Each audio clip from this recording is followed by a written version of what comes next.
this is a really critical moment. That's why there are so many members here, actually, and There's watching lots, online. Because they want to get a bit more in depth. They want to get it right. But do you think they got it really wrong before? Have they had an epiphany? That was what I was wondering.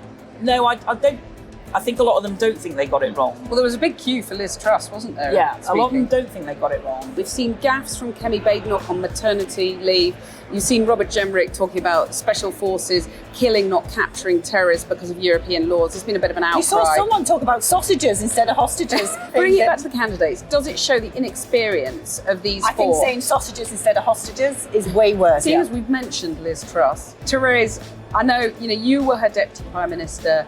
You advised her on that atrocious period of leadership, really. How can the current candidates avoid the same pitfalls?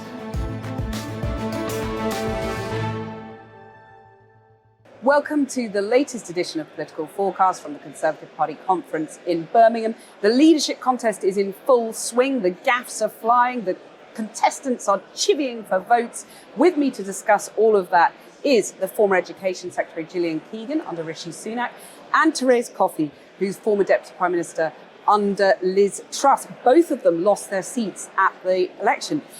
Joining them as well is Gary Gibbon, our very own political editor. Thérèse Coffey, let me start with you. I mean, it feels now like a real battle for the soul of the Conservative Party. Is that battle best fought by shifting towards reform to the right and grabbing those votes or not? Well, our main battles as the Conservative Party still needs to be standing up for the people of this country and battling Labour. But I'm conscious that we had our worst ever results only less than 3 months ago. And clearly the British public had lost faith in us and looked to other solutions to do it. But I think there's still an opportunity, while of course the candidates are trying to differentiate themselves, we have to remind ourselves that actually they're probably united on about 80 to 90% of what we want to get done. Yeah, but is the gravity shifting towards the kind of agenda that reform managed to, nick votes off? Let's not get away from the fact that 4 million people voted for reform. The majority were for Conservatives, or people who'd voted Conservative in previous elections. So there's an understandable reason why some people think you have to just go after the reform vote. For what it's worth, I don't think that's the right answer. I think if you want to be a national government again and win those sorts of elections where we're putting the public and national interest first, we need to be broad church. And as a consequence, I am looking in our candidates on who I think has got that depth of thinking to do that. Right. An element of reinvention. But at the moment, for me, I think it is Rob and Kemi who are really the ones doing something more substantial about why they believe that they will be the ones I think should probably go to the final two. Right, come back to that in just a second. But Gillian Keegan, you're from a different wing of the party to Thérèse Coffey, and yet actually you probably agree with her on battles are fought on the centre ground, elections are won on the centre ground. You always win from the centre. We are quite a centrist party. We're a pragmatic party. We're a practical party. The media obviously likes to look at these differences and highlight them, but on the whole, we're a very pragmatic party. Gary, a centrist party, is that what you're seeing here? I think the candidates are trying to differentiate themselves. It's not necessarily just us. There is a lot of rhetoric around this conference about making a land grab for reform, exactly as you were saying. And I think people who've been around a few years hear that and think, well, actually, in the end, what the voters were moving away from the Tories on was competence and trust. And lurching in one direction isn't necessarily going to deal with those central character traits that you need to rebuild in the voters' minds. It doesn't feel like necessarily that's where a lot of the activists are. They just see exactly what you were talking about, those numbers. When they look at so many of the results, they look at the reform chunk of vote and they think, goodness, if we had the bulk of that, we'd have been in much better shape. But it's far from clear that you said the majority of them, you reckon, are natural Tories. I'm not sure if we can be sure about that. Of course, very true. I'm saying in my constituency. Yeah, you had a better nose for them there. But around the country, it's really not clear. There are some people who are lost to you, perhaps, in that reform vote. Some people who might not vote next time. I find one of the most interesting things about this election is the percentage share of the vote that you now need in a constituency to win. And it's come down. It may come down again. Yeah. If you've got lots of parties competing at a strength that they never had before. It could be the Greens in some cities, it could be Reform in many Tory seats, Labour seats.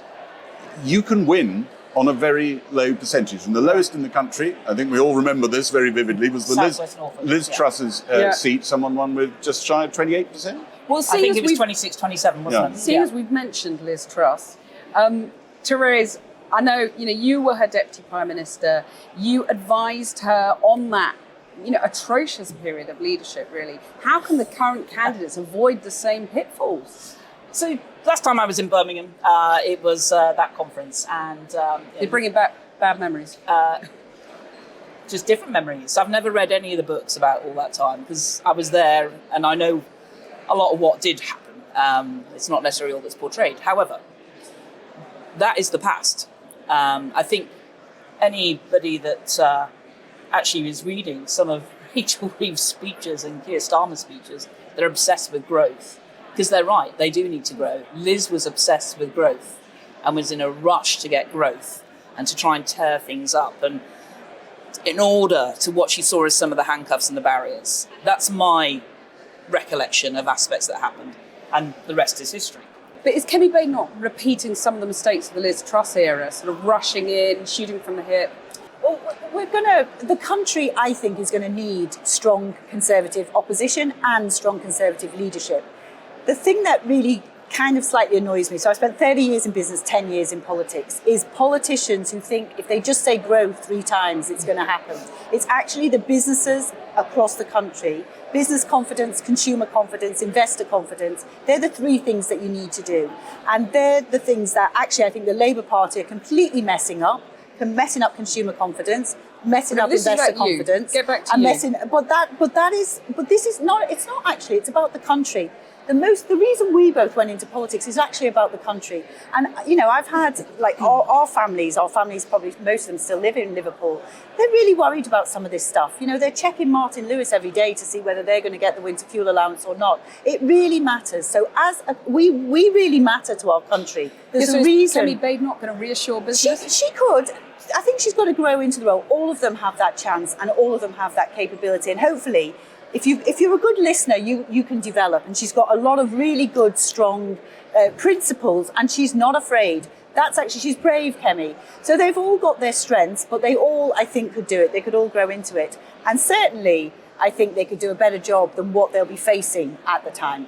Do you think the membership had their fingers burnt with this trust? Do you think they've turned round and thought, goodness, we must never do that again? Because I find members around here who say, actually, she wasn't given a proper chance and here we go again. And at last I've got my ballot paper back. What you must talk to, you know them both better than... Well, they're different members in different constituencies as well. But they haven't changed that much, have they? There's not been an enormous turnover.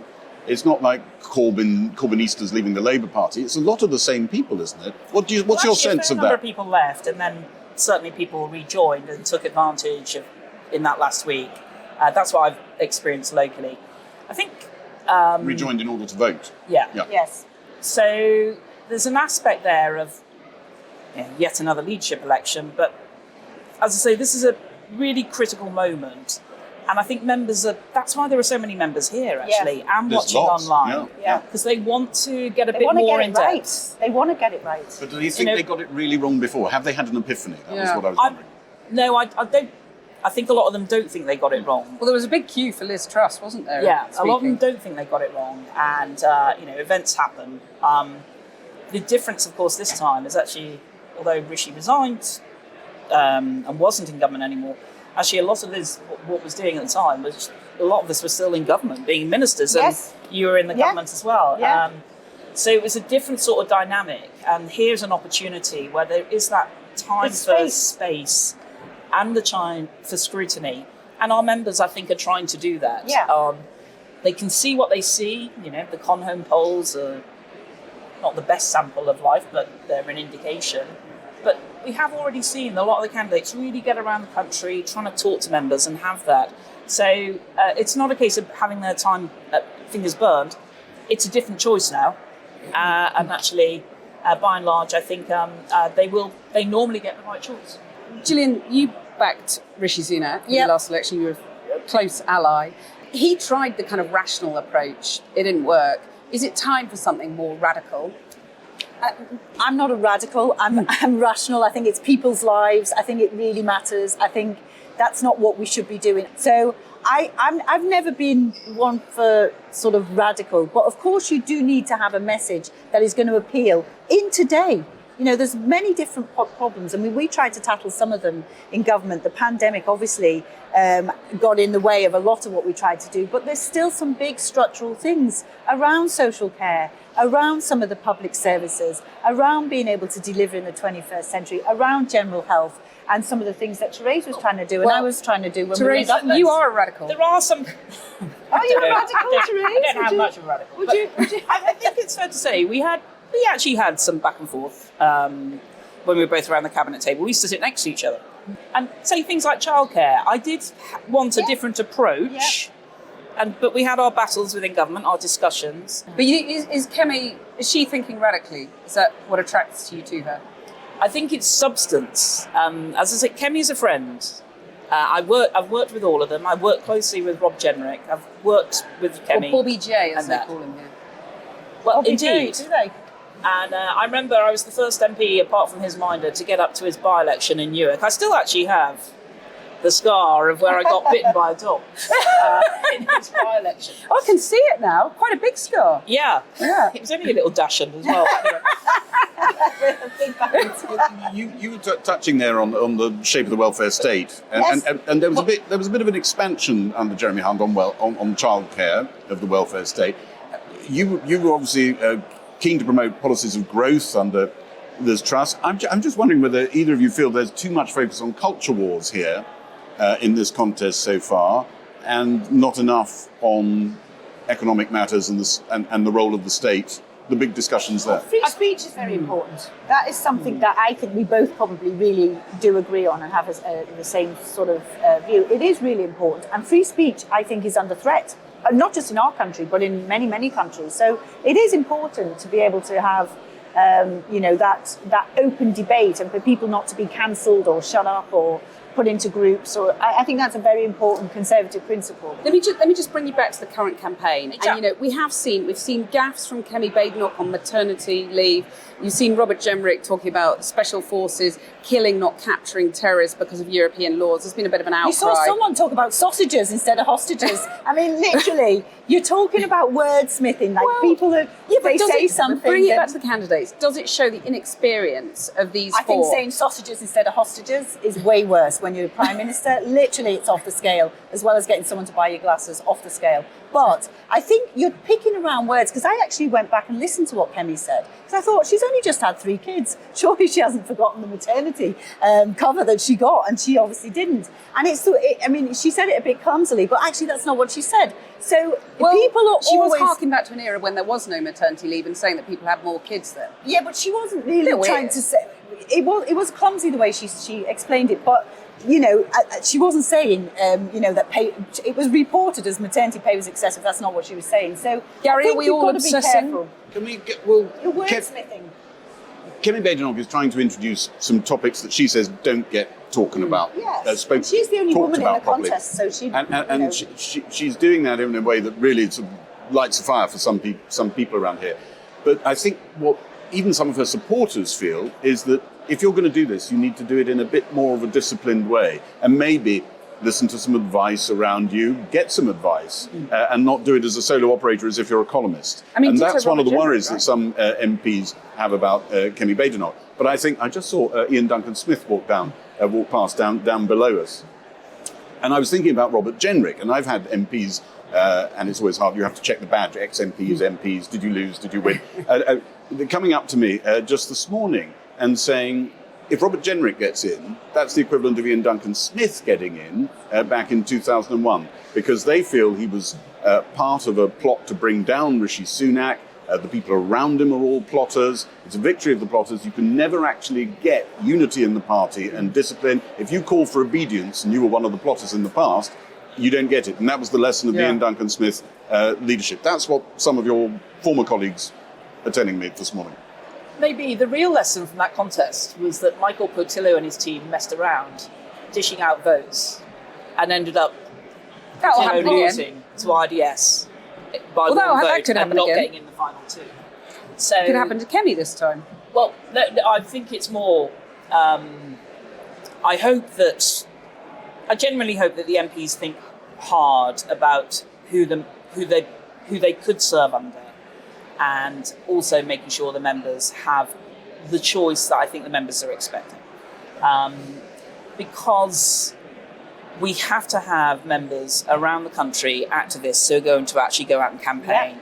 Yeah. We talk quite a lot about different things, but you don't win these things just by sitting on your sofa.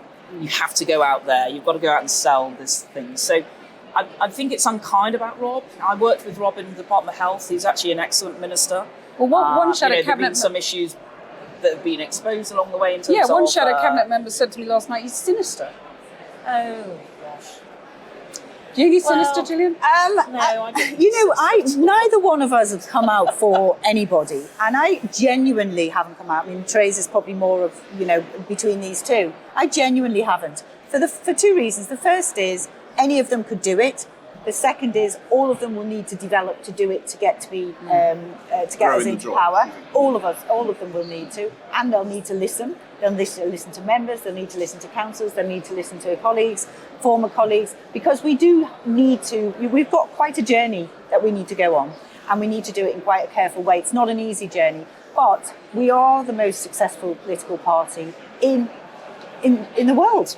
And the You've reason had some really is duff because leaders, though, haven't you? We have. We're talking about IDS. We get rid of them. Yeah, you're brutal. You're brutal. But if that happens, then we do. That raises a very interesting question, because the threshold now for MPs to trigger a vote of no confidence in whoever comes out of here, and it plays into the point I was making about Ian Duncan Smith, about Robert Jenrick, is 19. That means you need a dinner party to turn against you. It's a big dinner party, but... They're the rules at the moment. Oh. And it wouldn't surprise me if they change. But that's not the... Still doesn't rule out. We don't need to think about those rules right now. We just need to get the right person. We need to get the right person. No. I think given the size of the electorate, that will probably change. And there was already a bit of a mood within the parliamentary party to try and lift the 15% anyway. Maybe to a third of the party, people are saying, things like that. Yeah, that's sort of 40%, I would say. You've got to have something where you're not just undermining. If people want to change, they need to be able to have the opportunity to do that. But and that is something that did happen last time, right? That constant change of leadership absolutely impacted us. Yeah. And the change of ministers absolutely. So you've got to get the right pick. You've got to get the right pick. And you've got to be stable and consistent. Well, I mean, Liz Truss was... leaders. I mean, Jeremy Corbyn was very charismatic. And let's remember, Keir Starmer got fewer votes. You are a radical, aren't you? He got fewer votes in 2024. That would be radical. Keir Starmer got fewer votes in 24 than Jeremy Corbyn got in 2019. Yes, that is really shocking. Jeremy Corbyn nearly became Prime Minister of this country in 2017. Yeah, but Liz Truss did become Prime Minister. Yeah. And she's not owning her mistakes, is she? She's going around the fringe here saying I was right all along. Would you advise a little bit of humility? I think I'm a friend. Still a friend of Liz, absolutely still a close friend. And I know Liz has great counsel around her. So I'll leave it to Liz. No one's counselling her to be humble about what went wrong. I'll leave it to Liz to make her next steps. And she's already doing stuff. Sorry? Have you had a word with her about, being a bit more gracious about her defeat? Liz is a friend and always will be. I mean, if you're a female MP here, you saw Kemi Badenoch at it earlier this week, you seem to be obliged to compare yourself to Thatcher. Are you still living in the past, whether it's talking about Margaret Thatcher or Boris Johnson making a comeback? Well, Margaret Thatcher changed this country at the time when it was most necessary. And so we're always proud of that record. And actually one of the fears I have, and maybe Thérèse is the same, because we both grew up in Liverpool and saw the shocking leadership, but also the unions and what happened, is all this rowing back with workers' rights and rowing back on some of the unions' input and influence on the Labour Party really concerns me, because the way the unions are structured now, particularly in the public sector, is a concern. Some would say actually this is about delivering. Destroyed the social fabric in places like No way. If you were there and we were both in Liverpool, you don't think that. Because I was working in a car factory age 16. I saw exactly what happened. I wasn't even political then. I saw exactly what happened. I didn't need anybody to tell me who was on the wrong side of that argument. You saw it as well up front. And that concerned me. So we're proud of that record. I think we thought she'd change the country for the better. But you and can't you look at the escape her shadow, 70s to where we Thérèse. are. I mean, she was a transformational Prime Minister for our nation, for the world, Yes. and of course for the Conservative Party. And Blair adopted a lot of her stuff. Is Kemi for his Badenoch a successful- Thatcher in the making? So I expect you'll find that Margaret Thatcher's an inspiration for Rob Jenrick, Everybody. for Tom Tugendhat, for Yeah. for James Cleverly as well. But thinking of those elements of where we were really struggling as a country in the 70s, bins weren't being emptied, all that sort of stuff. And Unemployment was Maggie high. Thatcher shook it up. But I tell you what Maggie did as well. She didn't pick every battle. She didn't fight every battle. She really did choose them. So Yeah. Kemi's got to choose her So battle. I think all the Everyone has candidates will need to choose their battles when they're in that position. I've got a memory of you being touted around as the heir to Thatcher. In an alternative history, when it was being talked about that you might be a leadership contender, not so many... I've been discussed as a leadership contender, Years but I've ago. never actually put myself forward to be a leadership But it had contender. heir Or to said I Thatcher was all would. that- No, you did an interview with me where you didn't rule it out. I'm pretty sure of it. So if you hadn't lost your seat, No, I wouldn't have put it forward. You wouldn't have stood. I have had a red line from the day one, which is, and this is what happens, I do not want to be, if you become Prime Minister, you have to have security for the rest of your life.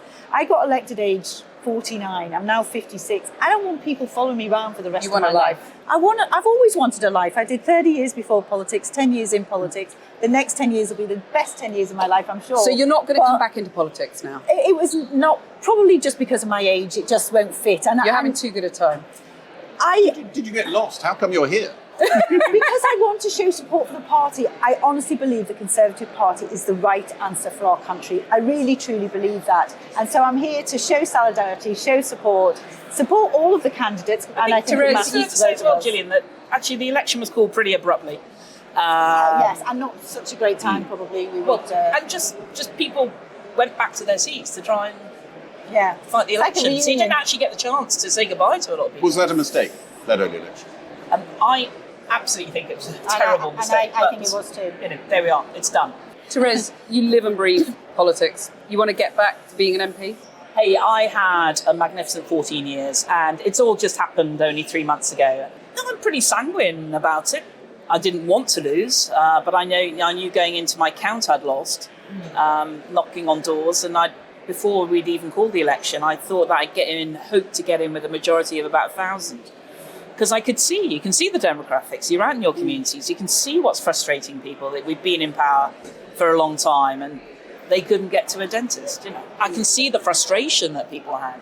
So there's still something there for me about wanting to make, and I'm continuing to try and hold my local council to account about what I think is not working well and all the rest of it. But ultimately, it's a little bit too soon to reflect on all that. Yeah. And the other aspect, I've done very little politics really since here, because I need to go and find a new job now. I was in the private sector before, hoping to go back. But Do you think they'll have you? well, I hope so. Jonathan Gullis says he can't get a job. Well, I think it's going to be hard to go back into anything public sector related. I think Labour will not be sanctioning any or very few Conservatives to hold appointments, but it'll be hard. Just final prediction. Seeing as you're not MPs anymore, who do you think is going to win? The leadership, Yeah. I think it's so go on, you gotta narrow. Honestly, I think it's so narrow. Put I your don't money think, where your mouth is.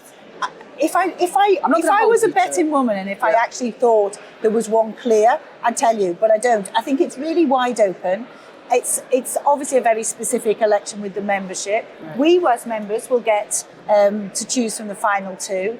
And I honestly think it's all wide open. It could be anyone. Can you be any more precise, Thérèse? I think if Rob and Kemi are in the final two, it will be very close. I think if Rob is against any of the others, Rob will win quite And comprehensively. if Kemi's against any of the others, I guess you'd But would you By the agree way, it's this is Robert- not trying to do down James or Tom. I'm just giving you a sense Yeah. of. It's Rob Jenrick's to lose, would you say? Now? I think he's shifted into being favourite, but it's actually the Conservative Party is a rather sophisticated electorate. Yes. or cunning electorate. Well, you've got different electorates in this, Cathy and Gary. It's as you wide both well open know. and they're all being put through their paces, right? Thérèse Coffey, Gillian, Keegan, and you. Gary, of course. Thank you all very much. Thank Thank you. you. That's the Political Forecast. Thanks for watching. Goodbye.